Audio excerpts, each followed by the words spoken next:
South Indian cinema का वो बादशाह जिसने बॉक्स ऑफिस पर राज किया, जिसकी एक झलक देखने के लिए करोड़ों दिल धड़कते हैं, जिसने कामयाबी के उस मकाम को छुआ जहां पहुंचना किसी भी अदाकार का ख्वाब होता है। लेकिन जब कामयाबी के सबसे ऊंचे बुर्ज पर खड़े इस सुपरस्टार ने अचानक फिल्मी दुनिया को हमेशा के लिए खैराबाद कहने का ऐलान किया, तो पूरी इंडस्ट्री हिलकर रह गई।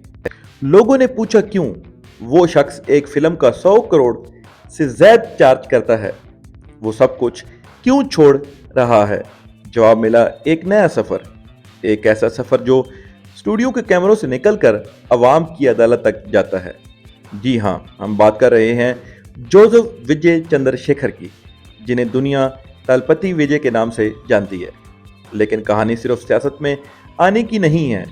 कहानी ये है कि कैसे इस अदाकार ने तमिलनाडु की रवायती सियासत के बड़े बड़े बुर्जों को हिलाकर रख दिया। उनका मंशूर क्या था, वो कैसे तमिलनाडु की सियासत का रुख बदलने निकले, और इक़्तिदार के सबसे बड़े सिंहासन पर बैठने के बाद उन्होंने पहला बड़ा फैसला क्या किया। आइए जानते हैं तमिलनाडु की तारीख के सबसे बड़े सियासी धमाके की मुकम्मल और सच्ची कहानी इस वीडियो में। तमिलनाडु की सियासत की यह रवायत रही है कि यहाँ का रास्ता सिनेमा के पर्दे से होकर गुजरता है। एम.जी. रामचंद्रन से लेकर जयललिता और करुणानिधि तक तमिलनाडु ने हमेशा अपने फिल्मी हीरोज को अपने दिलों पर राज करने का मौका दिया है। लेकिन पिछली एक दहाई से यहाँ की सियासत में एक खला मौजूद था। इसी खला को पूरा करने के लिए पसे पर्दा एक तवील मंसूबा बंदी चल रही थी। विजय तलपति की सियासत में एंट्री कोई अचानक तमाशा नहीं थी, बल्कि ये एक सोची समझी शतरंज की चाल थी। विजय ने अपने फिल्मी कैरियर के अरूज पर खास तौर पर अपनी फिल्मों जैसे सरकार, मेरसल और खत्ती के जरिए अवाम को यह सिग्नल देना शुरू कर दिया था कि वो सिर्फ पर्दे के हीरो नहीं हैं, बल्कि वो समाजी मसाइल पर गहरी नजर रखते हैं। इन फिल्मों में हुकूमत के निज़ाम, करप्शन और हेल्थ केयर सिस्टम पर खुलकर तनकीद की गई थी, जिसने तमिलनाडु के नौजवानों के दिलों में विजय के लिए एक मुतबादिल लीडर की तस्वीर बना दी। और फिर वो दिन आ गया जिसका इनके मद्दाओं को सालों से इंतजार था। 2 फरवरी 2024 को विजय ने बाकायदा तौर पर अपनी सियासी पार्टी का ऐलान किया।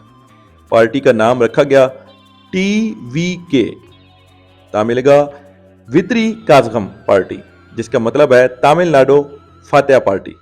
विजय ने साफ लफ्जों में कहा कि वो सियासत को किसी पार्ट टाइम जॉब की तरह नहीं देख रहे, बल्कि वो अपनी जारी फिल्मी मसरूफियात को खत्म करके मुकम्मल तौर पर खुद को अवाम के लिए वक्फ कर देंगे।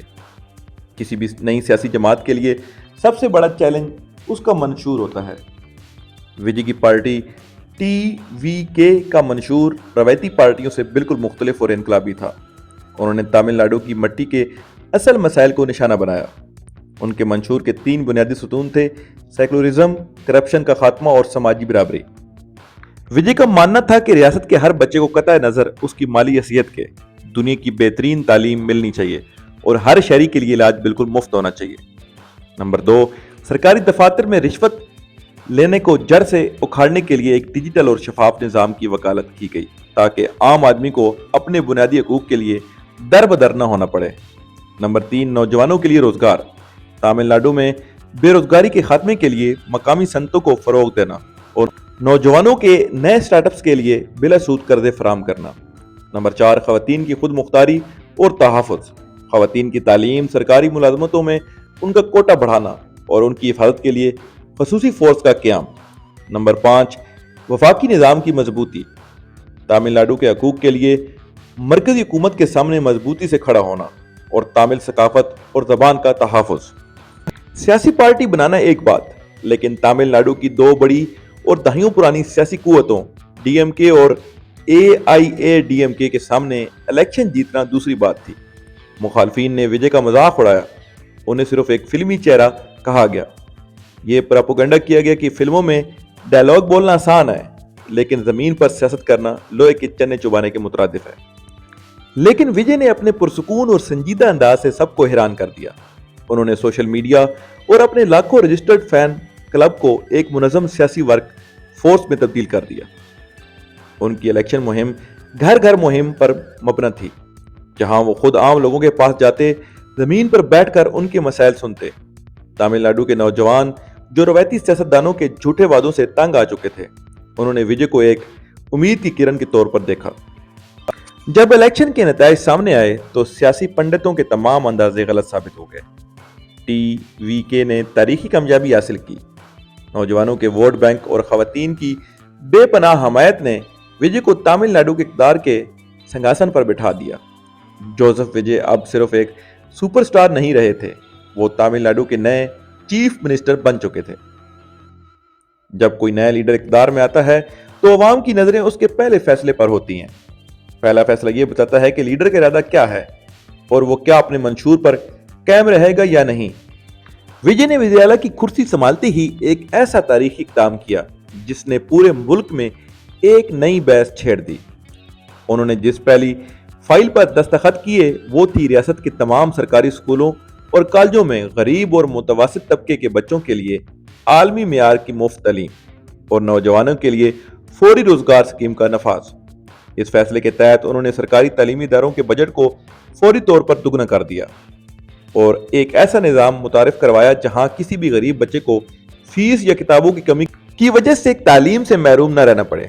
उसके साथ ही उन्होंने सरकारी महकमों में खाली पड़ी हजारों असामियों को फौरी तौर पर मेरिट की बुनियाद पर भरने के अहकाम जारी किए। उन्होंने मीडिया के सामने आकर कहा, मेरी सियासत का मकसद इक़्तिदार का मजा चखना नहीं बल्कि इस मिट्टी के आखिरी बच्चे को उसका हक दिलाना है जो अब तक महरूम था। इस पहले काम ने मुखालफिन के मुंह बंद कर दिए और अवाम को यकीन दिलाया कि उनका विजय अब वाकया उनका मुहाफिज बन चुका है। आपके ख्याल में क्या एक अदाकार को सियासत में आना चाहिए और क्या विजय तामिल के निज़ाम को मुकम्मल तौर पर बदलने में कामयाब हो पाएंगे? अपनी कीमती राय नीचे कमेंट बॉक्स में ज़रूर शेयर करें। अगर ये वीडियो मालूमाती लगी हो तो इसे लाइक करें और अपने दोस्तों के साथ शेयर करें और ऐसी मज़ीद सच्ची और दिलचस्प वीडियोस के लिए हमारे चैनल को सब्सक्राइब करना न भूलें। मिलते हैं अगली एक और धमाकेदार वीडियो में, तब तक के लिए अल्लाह हाफ़िज़।